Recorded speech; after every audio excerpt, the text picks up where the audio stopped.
Hello, Mioni here, and welcome back to another news video for Final Fantasy XIV. This time we're looking at an interview that Destructoid had via Chris Carter with Naoki Yoshida, the producer and director for Final Fantasy XIV.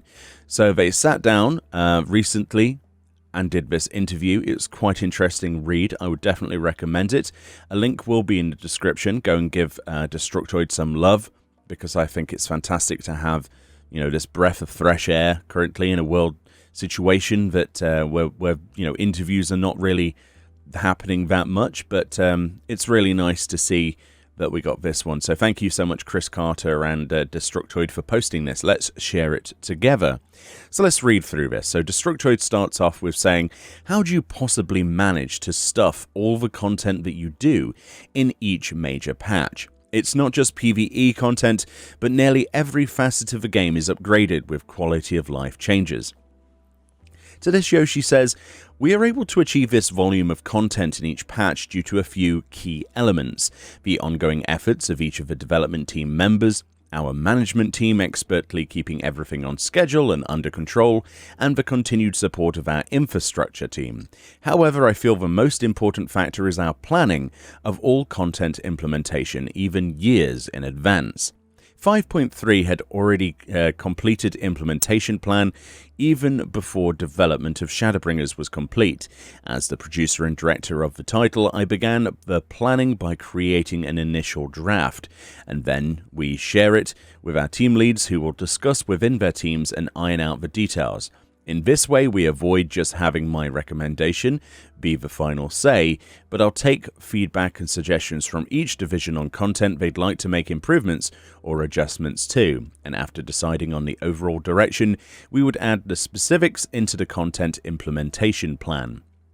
We can't create a lot of the proposed content within a single patch cycle, roughly 3 to 5 months, and need at least 2 patch cycles worth of time and resources to complete. You could say that the development team is always living half a year into the future. Very interesting way of looking at it. Larger projects such as the streamlining of the storyline and adding flying to a Realm Reborn areas can take anywhere from 9 to even 12 months, where our staff find time in between working on core patch content to get them done. Some other examples include the World Visit System, Cross-World Party Finder, and the Bosnian Southern Front coming in 5.35. The impact of COVID-19 pushed a release date of 5.3 by about 2 months, but the reason why the content volume did not decrease was mainly due to the long-term planning and detailed management. Very interesting. I like how he's talking about exactly each of those processes. Very nice. In 5.3, Destructoid says, I couldn't believe that Resurrection Immunity got a new timer. I've been waiting for that since 2.0. This is such a small thing to the team, I'm sure, but little upgrades like this can be huge for the player base. What led to this inclusion, and why wasn't it sooner? Great question there. Great question, because I'm curious myself. The Transcendence buff wasn't the only change made with this patch, as we also made adjustments to content that we flagged all the way back in A Realm Reborn as aspects we wanted to adjust, including giving display priority to your dots on the enemy's health bar. We set the goal more than a year ago in our plans for 5.3 to greatly expand the free trial and to target new players. With this in mind, we made adjustments to keep with server stress and load, and also made very detailed yet drastic changes to the server back-end processing. All of these various changes were the fruits of that labor, so I believe we'll continue to have these small but big surprises in the future. He laughs. And the quality of life changes, let's just quickly talk about those. Such as in a recent patch, we had the ability to initiate and abandon levy quests whilst mounted and in midair. That's something that's a huge change. You don't have to just stand still. Plenty of other things like that. I love the small things that make the biggest impact. So yeah, it's nice to see that everyone seems to be sharing that as well. Next question. How important are 24-person alliance raids at this point in the game's life cycle? They're one of my favourite parts of the game, he says, but does the team still enjoy working on them, and does the player base engage in them regularly? Yoshi says our original goal and plan for Alliance raids when we were launching A Realm Reborn was for the content to not only be large in scale, but also a higher difficulty than we see in-game. I think it would have netted out somewhere below the Binding Coil of Bahamut in terms of difficulty, but far harder than what we currently have. Unfortunately, when we determined that the release of the Alliance raid will not make it in time for A Realm Reborn's launch, we had no choice but to change up the plan of our difficulty hierarchy for our content.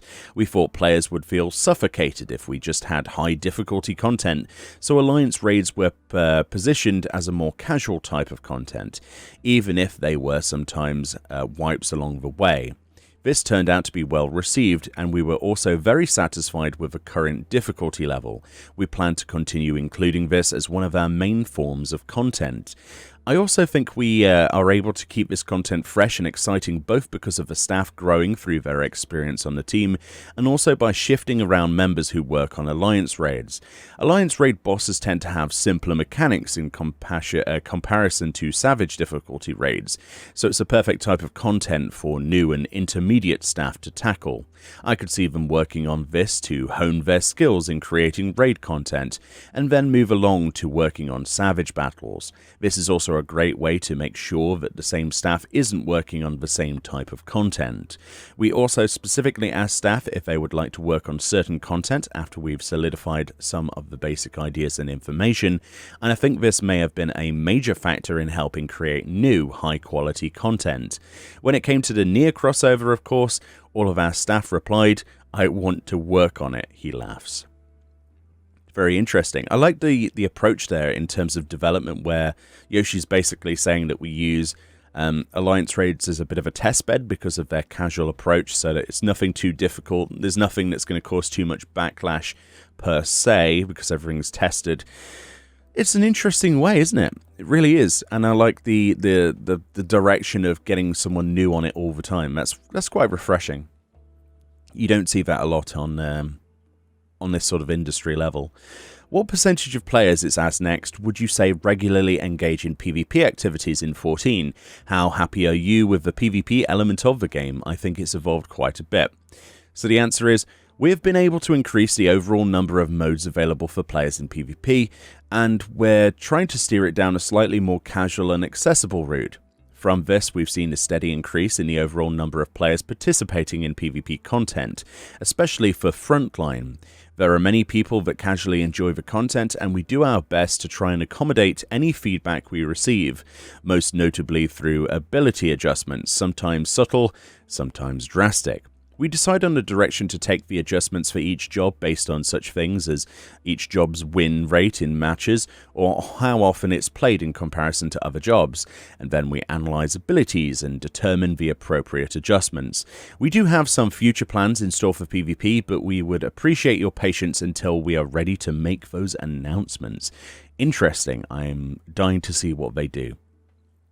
I really am, because PvP to me is slightly boring and I think it needs a bit of a mix-up, so to have them say that something's in the works is good enough for me to get hyped. Anyway, very interesting. Next question. Talk to us a bit about the crafting side of 14. I feel like it gets left out of conversation a lot because of how exciting the PvE content is and how glamorous raids are. Is there a dedicated team working on crafting content? What are some things you've been wanting to add to that portion of the game? Another great question there. The answer then, first of all, I'd like to point out that our development team and I don't have the mindset of trying to force people to play all types of content that we bring to the game. And by this, I don't just mean crafting and gathering. 14 is part of the Final Fantasy series, so playing through the story is a must.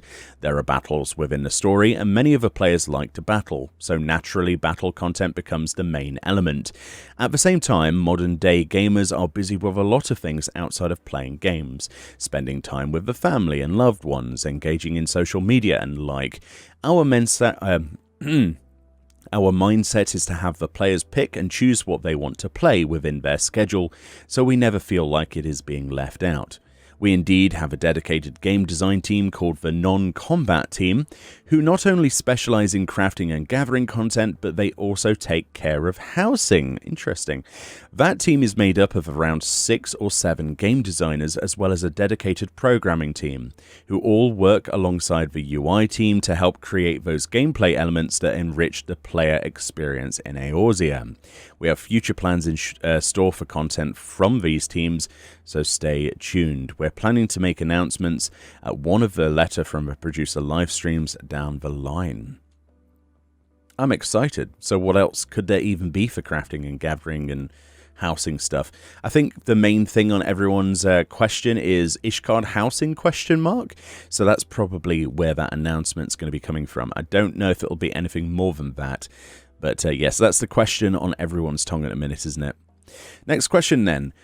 Do you see yourself changing about how the current endgame PvE system works? The currency system as well as the weekly lockouts still work for many players, but over time I can see it getting stale. Do you feel like it's working as intended? Yoshi says, I don't think that all systems we have are going to be perfect for players who want to enjoy the game in the moment. However, 14 has always been designed as an MMORPG that is considerate of the modern data work-life balance, which tries to lessen the gap between players that have been playing since the beginning and those who have joined on later. Additionally, we want to ensure a friendly experience for any players who are coming back after a break from the game. At least as long as I'm in charge of this title, I don't think this policy would change. Interesting term there. Everyday life in reality is ever-changing, and people's lifestyles change as well. If I feel I need to make adjustments to accommodate any major changes in the real world, then I'm sure we'd look to make changes to this or any other system at any moment. So, yeah, I don't think that's really going to change anytime soon. He does seem to keep hinting towards whilst he's on the project, as much as he's reassured us that he's going to be working on it for the considerable, even though 16's a thing. Notice there's no questions about 16 on here. Presumably that's something they were told to avoid. I'm not sure. Okay, so last question. Do you feel comfortable with your content cadence at this point, with even number patches bringing in big raid content and odd number patches serving to catch up of sorts? Would you ever mix this strategy up? Another fantastic question there. I think this could go either way, says Yoshi, and we could either make drastic changes or continue with the current cadence. I do feel like it's a bit difficult to talk about this because in doing so there's a possibility that it could limit our options down the line. Our current content implementation cycle is a very powerful tool for the development team in that we are used to it and comfortable working with it. It's easy for us to make predictions on which areas of development could cause issues, and we can utilize our past experiences to easily make revisions to our forecast. Additionally, since it's easy to create these plans for us now, there are major benefits such as being able to keep our content volume in updates as large as it is. However, having the same cycle repeat itself will bring about both predictability and boredom to the players. Stability creates a sense of security, but there is a very fine line between that and boredom, and I am constantly having an internal debate on this. In order to mitigate that boredom, we've implemented new types of content such as ultimate difficulty raids and the race for world first that comes along with it, and also brought content like Eureka and the Bosnian Southern Front into existence. In the end, I feel that this could be an endless thesis, so maybe we can leave it at this for now. There we go. So, you know, the likelihood is that it'll mix things up in the future, but for the most part, it does seem to be, you know, this is the reason they do what they do, and if there's a need for something to mix it up, they usually create something for it, which is a really cool answer to it, to be perfectly honest. So thank you once again, Chris Carter, for your fantastic journalism here, and yeah, go check out this particular article. I found that it was quite interesting. You know, there's not really like any major like spoilery bits. There's nothing to. It wasn't that kind of interview, but it was nice to hear some of the opinions of Yoshi P on some of this stuff as well. I'm a little bit concerned the sort of like with Yoshi P's work-life balance, considering 16 is now being taken on as well. But You know, I don't know. It's looking interesting. Hopefully the game continues to flourish the same way with him at the helm for the foreseeable. I really do mean that. But anyway, once again, thank you kindly for watching. Link to this in the description. Go give it some love. Let me know what you thought about this particular article. What bits were highlights for you? Hopefully me reading this stuff out to you is interesting. This is something I would do myself in my room, so I might as well record it. I do enjoy covering stuff like this. But anyway, for more stuff like this and much other news and content from Final Fantasy XIV, check out the channel, and I'll see you all next time. Bye-bye.